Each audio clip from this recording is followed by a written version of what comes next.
Yo, what up? It's Aaron Moses, and this is a story that I'm gonna tell you of an experience that I saw somebody have in jail. I don't know why my teeth look so yellow. They're really not that yellow. I just brushed them.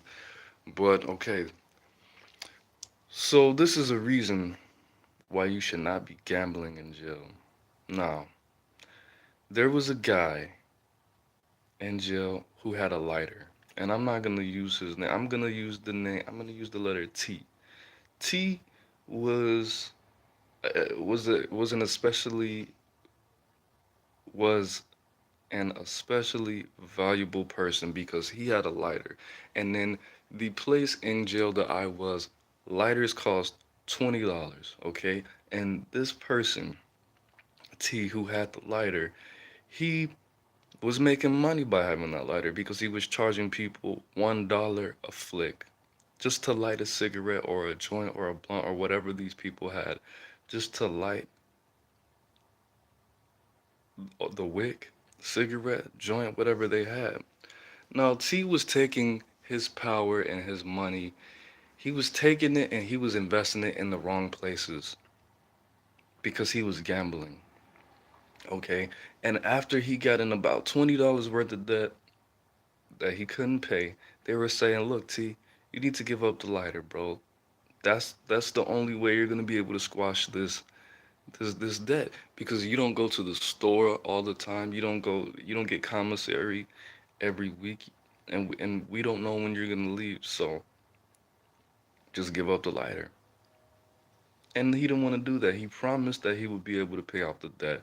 So what happened was he got in $12 more worth of debt. So this is $32 worth of debt at this point. So what happened was now they were saying, bro, look, you definitely have to give up the lighter, man. It's over for you. If you don't, something bad's gonna happen. Well, they didn't put it like that. They didn't give him any warning. They just said it would be in his best interest to do it, right? After they continuously asked him, and he said no, they made a plan. They devised a plan. They waited till that night, and I watched it all, and it was pretty interesting to see. Two guys, one was 20, the other one was 18. And of course, they both had been to boot camp at some point and were trained in doing what they did. What do you think they did? I'm going to tell you what they did. Now, if you don't know the setting, I'm going to give you the setting. We were in a 70 by 20 dorm, 40 men, 42 men, 21 bunks, okay? And all the bunks are within arm's length of each other. Some bunks are going this way, and the other bunks were facing the wall going that way, okay, along the wall. So what they did was, one guy, I don't even know why he did this. He tied a shirt around his face, got off his bunk, and belly crawled.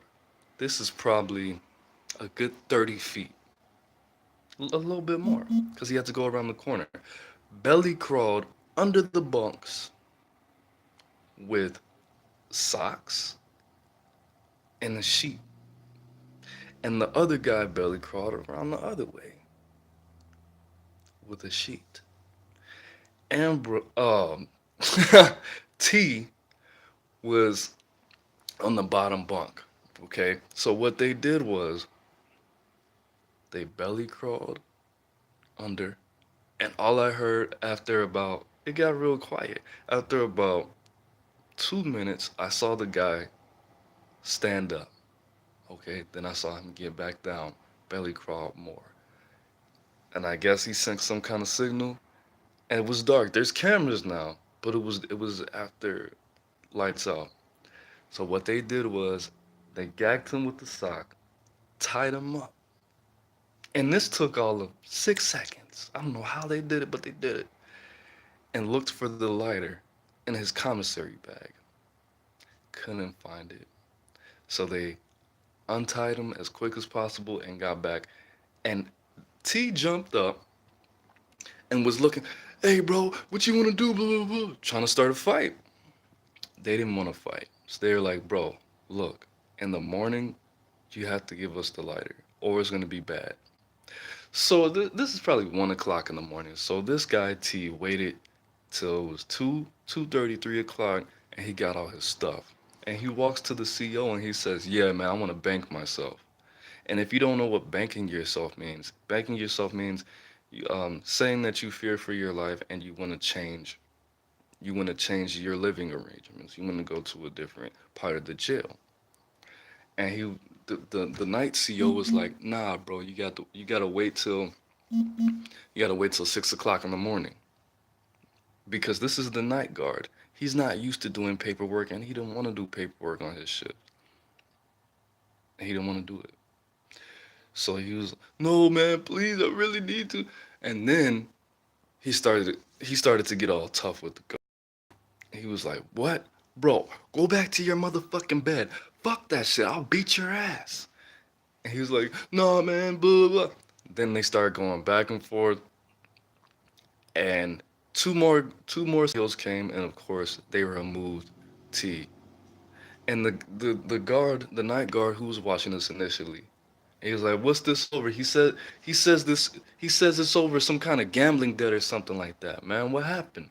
And they were like, "I don't know what you're talking about." Blah, blah, blah. And then somebody was like, "Hey, see if you could find a lighter." And he was like, "Bro, he's in PC right now. We didn't find nothing." And he was like, "Where's this bitch ass nigga shit at? Y'all could keep that shit." They went through that shit, found no lighter. I mean, of course, he put the lighter in his ass, which is disgusting. But don't gamble in jail. That's why I had it. I didn't have no fucking lighter for what? He put the lighter in his ass. He put the lighter in his ass. He got banked. They put him in PC, but they actually moved him to a different part of the deck. I mean, not a different part of the deck, a different part of the house. Because how jail is, it was a big building, and our dorm was 42 people, and our dorm was CCs. There was CC, AA, BB, CD. So this is like 18, not 18, probably 10 different 10 different decks, like an apartment building. Just think about it like that. It's like an apartment building.